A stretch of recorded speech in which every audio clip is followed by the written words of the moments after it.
Your communication hub and literary arts center of Isabela.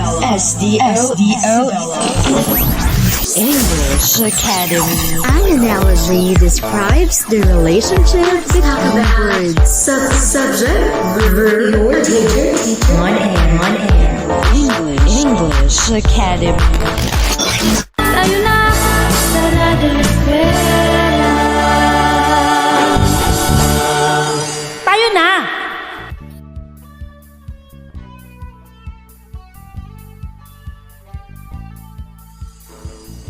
Hello! Good morning, dear grade 2 learners. You're listening to Radyo Eskwela sa Isabela. We are so glad to be with you in learning through radio. I am your radio teacher, Rosalind. I know that you're very excited for this energizing learning experience. So, stay tuned and let's start! All right. How are you today? I hope you're good and can hear our broadcast clearly. Okay. Be sure that you are in conducive and comfortable place while you are listening. Oh, yeah!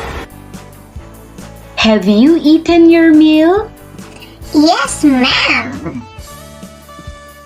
Do not skip it so that you can listen attentively and understand our lesson. Remember, health is wealth. Especially now that we are facing COVID-19. We must take care of ourselves. Oh, yeah. Are you ready to learn? Yes, ma'am. Great! Get your module, pencil, and paper ready.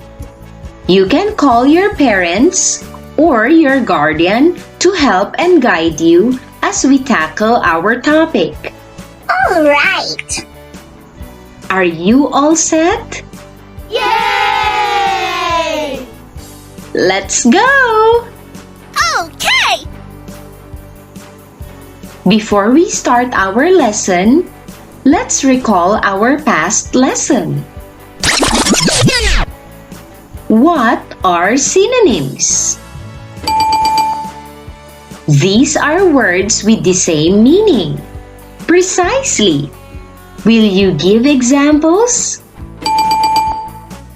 That's right. Big, huge.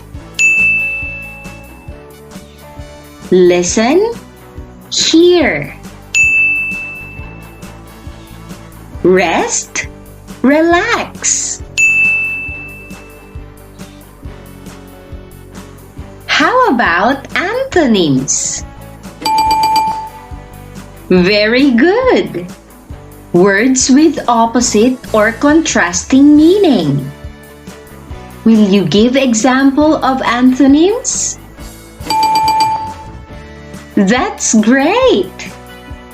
Night and day. Boy and girl. Happy and sad.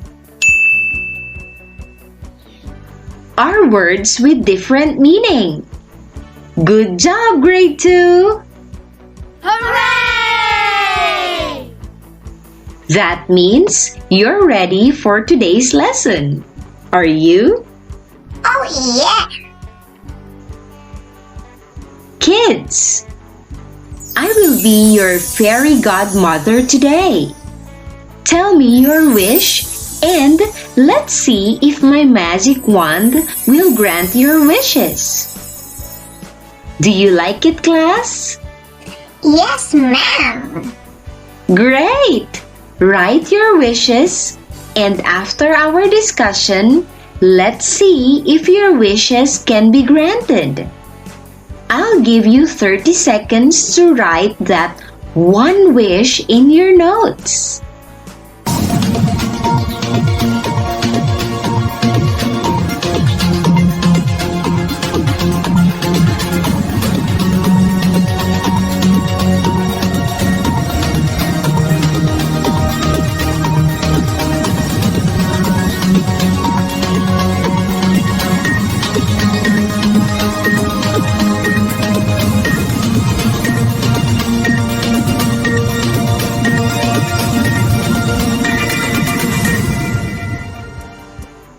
Is it cool? Yay! Awesome! So, do you have any idea why I asked you to tell me what are your wishes? Correct! Because today we will recognize the difference between reality and fantasy in text lesson 2. Are you excited?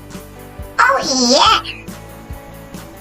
Now kids, turn your module on page 9 and let us read a story entitled Anya's Way by Cindy F. De Assis.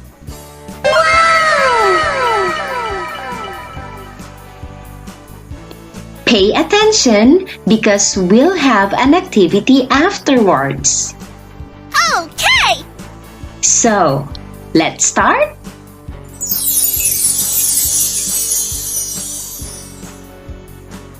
Anya's Way by Cindy F. De Assis. One day, Anya went to the woods to help her mother gather vegetables for their lunch. When she decided to return, she couldn't find her way back. She was lost. Not knowing what to do, she continued to walk until she reached a crossroad. Where is the right way? Right or left? She asked herself. Suddenly, a tiny creature with wings like a fairy appeared in front of her. You seem lost, young girl. Answer my question and I'll show you the way, said the creature. What is your question then? Asked Anya. If I give you a bag of gold today, what will you do to the gold? Turn right if your answer is to bury it. Turn left if your answer is to share it. Ask the fairy. Anya remembered all the things that her mother taught her. Finally, she turned left. She continued to walk until she reached another crossroad. Suddenly, a tiny creature with pointed ears like a dwarf appeared in front of her. You seem lost, young girl. Answer my question and I will show you the way, said the creature. What is your question then? Anya asked. If your friend did a bad thing, what will you do? Turn right if you will tell your friend's action to your teacher. Turn left if you will do nothing, said the elf. Again, Anya remembered all the things that her mother taught her. Finally, she turned right. She continued to walk until she reached a new crossroad. Suddenly, a lady in a shiny, white dress like a goddess appeared in front of her. You seem lost, young girl. Answer my question and I will show you the way, said the lady. What is your question then? Asked Anya. If I give you the chance to go to a place where you desire the most, what will you do? Turn right if you will accept it. Turn left if you will turn down the offer and go back to your current life that you have. In this moment, Anya remembered her mother and realized how she really missed her. Finally, she turned left. She walked continuously until she heard a voice shouting her name. She saw her mother running towards her. Anya hugged her mother and told her that she got lost. "How did you find your way back?" asked her mother. "I just remembered all the things that you taught me. Doing the right thing will lead you to the right way." "Thank you, Mother," said Anya, as she hugged her mother again. Did you like the story, kids? Yes, ma'am. Wow, that's awesome! Now, let's answer the following questions based on the story. Write the letter of your answer in your notebook. After hearing this, write the letter of your choice immediately. Okay. Number 1. What is the reality in the story? Letter A. Anya went to the forest to help her mother. Letter B. Anya met a fairy in the forest. Letter C. The goddess showed Anya the way back home. What is your answer? Very good! Letter A. Anya went to the forest to help her mother. Number 2. What is the fantasy in the story? Letter A. A tiny creature with pointed ears like a dwarf appears in front of her. Letter B. Doing the right thing will lead you to the right way. Letter C. Anya went to the woods to help her mother. What is your answer? Great job! The answer is A. You identified fantasy correctly. You're doing good, learners!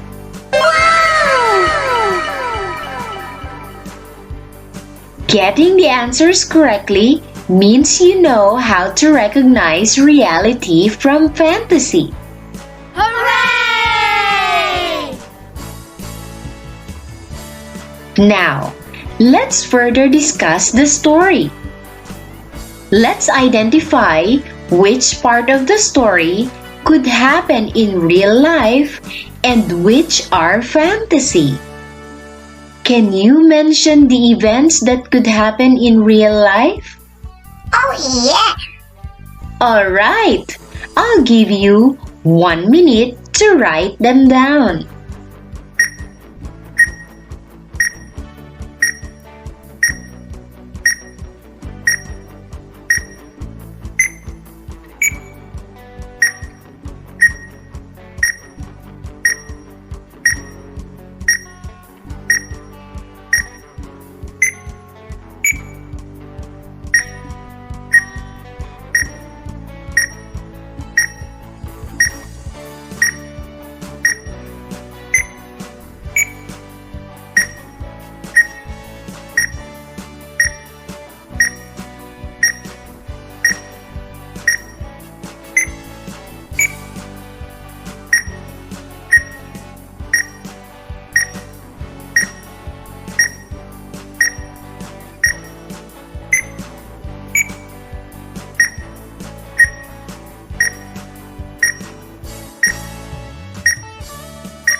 Time is up!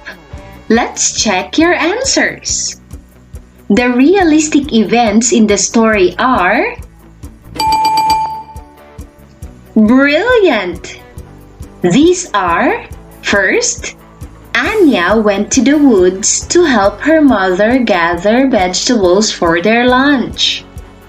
Second, When she decided to return, she couldn't find her way back. She was lost.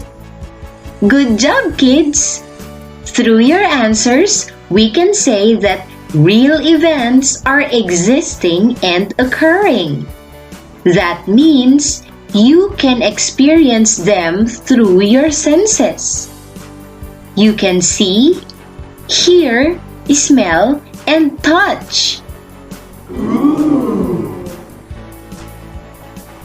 This time, let's also identify the events that are fantasy or make-believe in the story.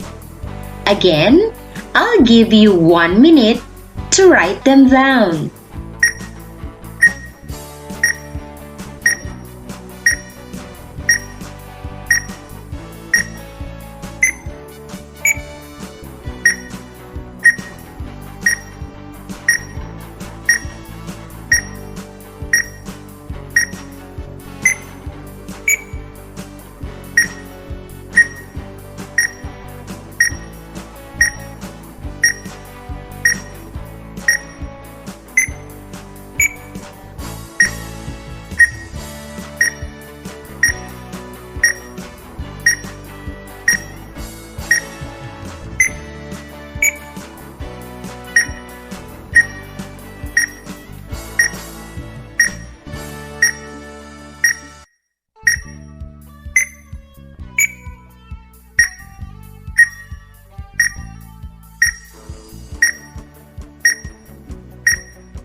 Time is up! Can you read your answers? Great! The events in the story that are fantasy are: first, a tiny creature with pointed ears like a dwarf appeared in front of her. Second, a lady in a shiny white dress like a goddess appeared in front of her.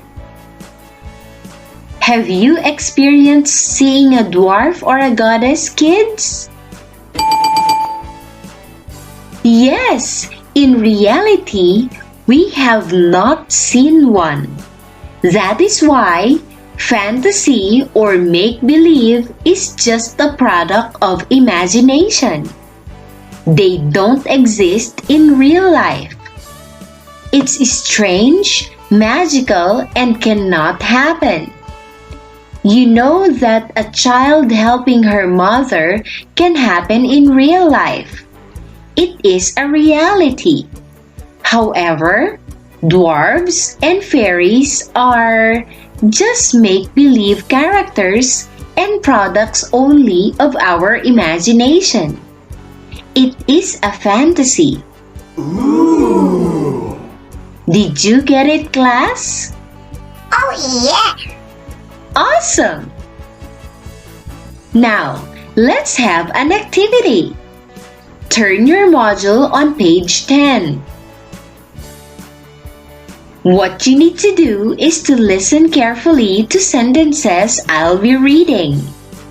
Write reality if the statement refers to reality, and fantasy if it doesn't. I will read the sentences twice. Did you get it, class? Yes, ma'am. Very good. Let's start. Okay! Number 1. It is real and could happen in real life. Again, it is real and could happen in real life.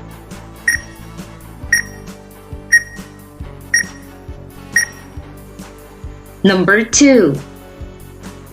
The characters in the story are magical like fairies and witches. I repeat, the characters in the story are magical like fairies and witches.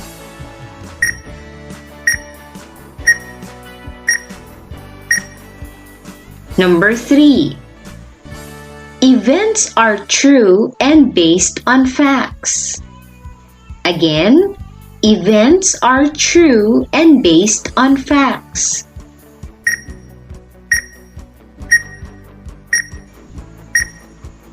Number 4. People can experience it in their lives. People can experience it in their lives.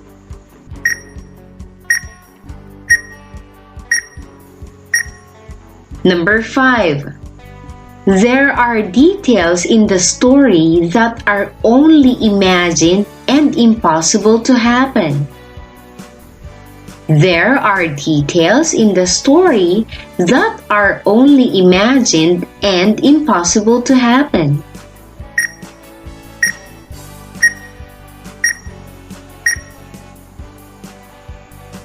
Alright, ballpens up! Check your papers honestly. Here are the answers.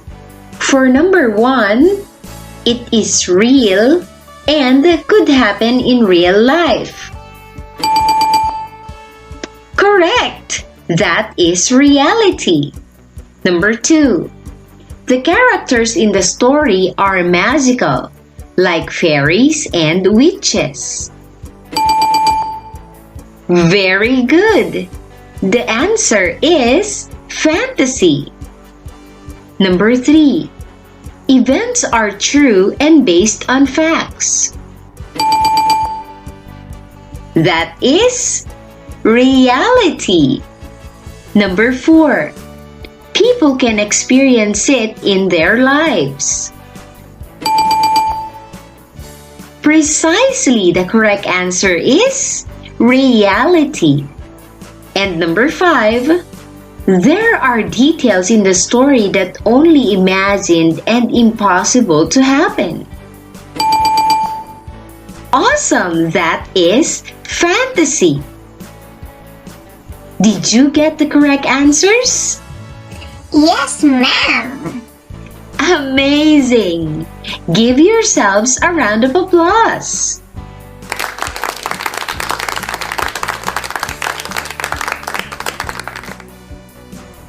You did great job, kids!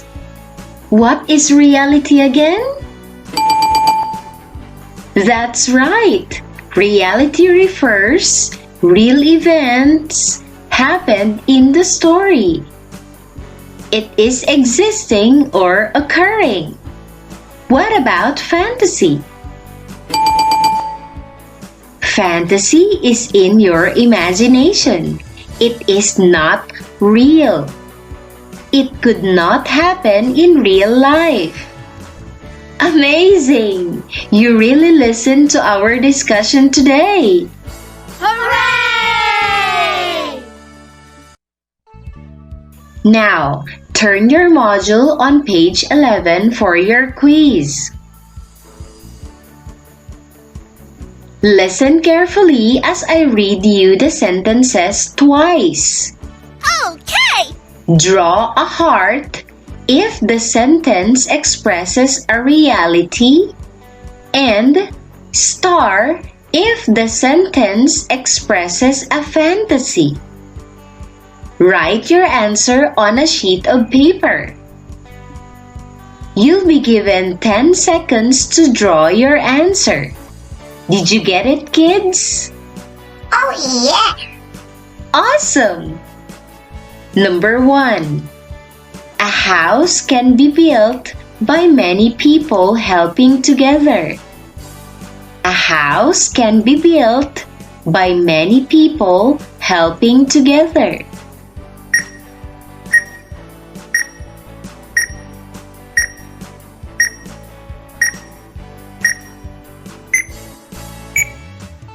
What have you drawn? Correct! Heart because it's reality. Number 2. A boat can fly. I repeat, a boat can fly.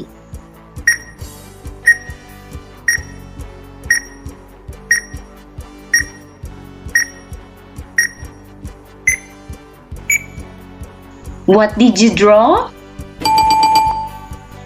That's right. Star because it's fantasy. Number 3. Birds live in a nest. Again, birds live in a nest.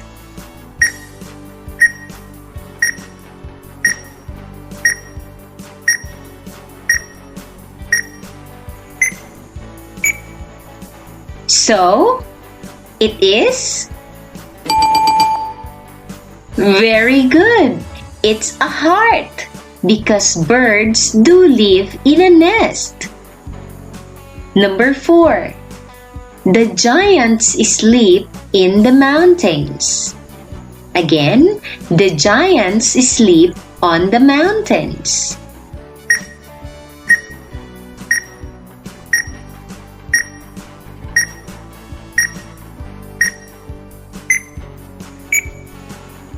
Is that a heart or a star? Precisely. A star because giants don't exist. It's fantasy. And number 5. The rainbow in the sky is a sign of good luck. I repeat.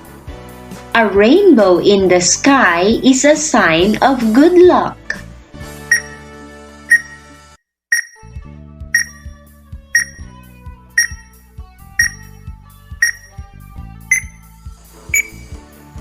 What is your answer? Star, because rainbow exists. However, it's a make-believe that it can give luck. In real life, we're the ones creating good fortune or luck in our life. We do ways to make our life better. Did you have fun in the activity? Yes, ma'am. Wow! Congratulations! That's why I love to be with you kids. You're an inspiration. Anyway, what wish did you write before we started our lesson? Are they more of reality or fantasy? Well, just remember kids that there's nothing wrong to be in fantasy. But be sure you don't stay long. Fantasy is what we want, but reality is what we need.